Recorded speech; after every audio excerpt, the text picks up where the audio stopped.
두부조림에 들어갈 두부는 1cm 두께로 잘라가지고 준비를 해두면 되고요. 양념을 만들어야 되는데요. 마늘 1스푼하고 간장, 저는 진간장을 썼어요. 진간장하고 그리고 여기에 고춧가루만 넣어도 되고 고추장을 저는 조금 넣었거든요.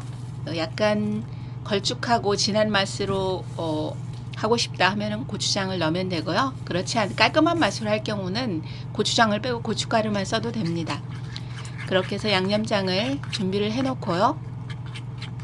간장의 양은 그 두부의 양에 따라서 조절을 하면 되고요. 고춧가루도 마찬가지로 고춧가루를 맵게 하고 싶다 하면 조금 더 넣으면 되고요. 그거는 조절을 하면 될 것 같아요.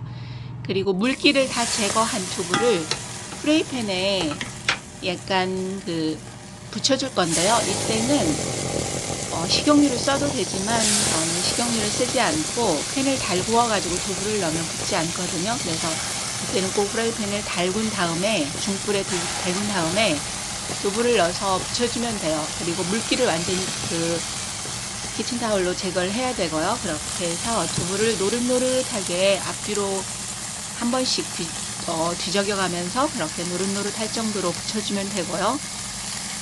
그 조림을 할 냄비에 멸치하고 다시마를 한 조각 넣었어요. 그리고 노릇하게 붙여진 그 두부를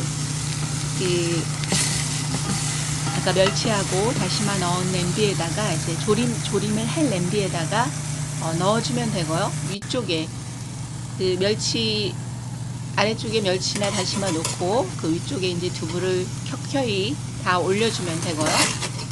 이렇게 해서 노릇노릇하게 붙여놓으면은 이게 쫄깃한 식감이 있어서 맛있어요.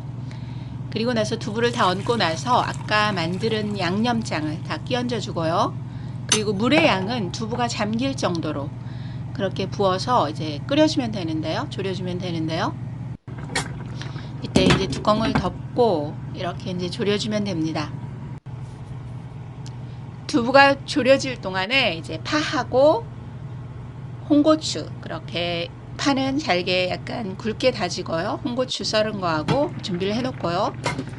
어느 정도 두부가 졸여져 있나 한 번씩 봐가면서 두부가 이제 국물이 절반 이상 졸았을 때는 불의 세기를 약하게 해서 졸여주면 되고요.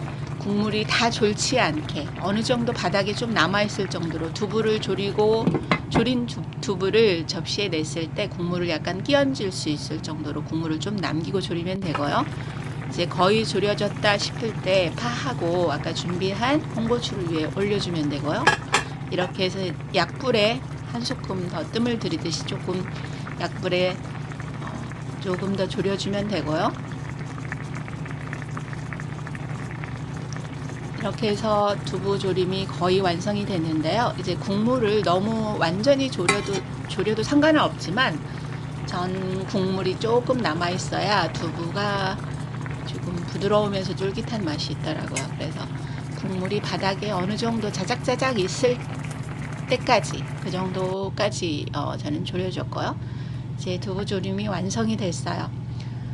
접시에 두부를 담아 가지고 이때는 두부가